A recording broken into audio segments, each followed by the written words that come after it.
যৌতুকের সংজ্ঞায় বলা হয়েছে যে বিয়ের কোনো পক্ষ হতে পারে বর পক্ষ বা হতে পারে কন্যা পক্ষ, এই বিয়ের সময় অথবা বিয়ের আগে অথবা বিয়ের পরে বরপক্ষ বা কনে পক্ষ বা বরপক্ষের কোনো ব্যক্তি বা কনে পক্ষের কোনো ব্যক্তি যদি কেউ কারো নিকট কোনোভাবে সম্পত্তি, টাকা পয়সা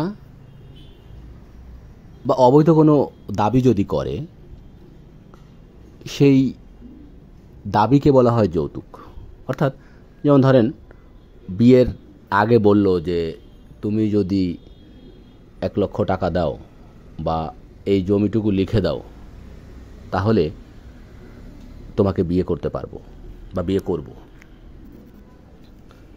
তো এই যে 1 লক্ষ টাকা চাইলো, এটাই হচ্ছে যৌতুক। এই যৌতুক আইনে যৌতুকের সাজা 5 বছর ধরা হয়েছে। প্রশ্ন হলো, যৌতুকের মামলা কে করতে পারে? যৌতুকের মামলা আইন যেভাবে বলা হয়েছে যে বরপক্ষ বা কনে পক্ষ, অর্থাৎ আমরা আমাদের সমাজে দেখে থাকি যে শুধুমাত্র মেয়েরা যৌতুকের মামলা করে, কিন্তু অনেক সময় আমরা দেখি আমাদের সমাজে যে অনেক স্ত্রী আছে, তার স্বামীকে বলে যে আমাকে ফ্ল্যাট লিখে দাও, নাহলে তোমার সংসার করব না, আমাকে আমার ব্যাংকে এত টাকা রাখো, নাহলে তোমার সংসার করব না। তো যদি এমন পরিস্থিতি তৈরি হয় তাহলে এই পুরুষও যৌতুকের মামলা দায়ের করতে পারে। অনেক পরিবার আছে, অনেক সরকারি কর্মকর্তা আছে, তাদের বউয়ের কাছে জিম্মি অবস্থায় আছে।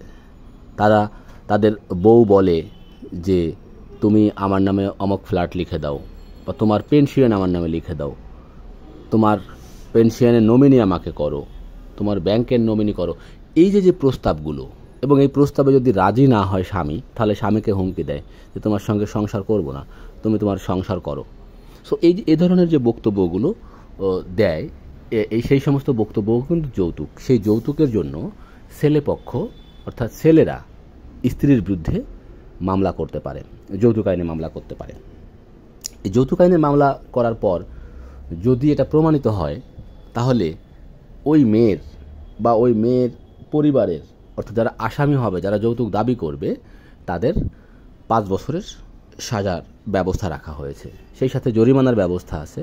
সেই জরিমানার টাকা যদি পরিশোধ করতে না পারে, তাহলে আবার 1 বছরের সাজার ব্যবস্থা করা আছে।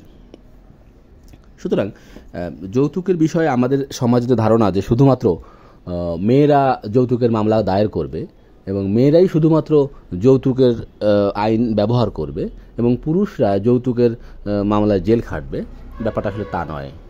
যেই যৌতুক চাক না কেন, সেটা ছেলে পক্ষ হোক আর মেয়ে পক্ষ হোক, যার কাছে যৌতুক চাবে সে ওই ব্যক্তির নিকট মামলা দায়ের করতে পারবে, সেটা হোক সে ছেলে পক্ষের হোক বা মেয়ে পক্ষের।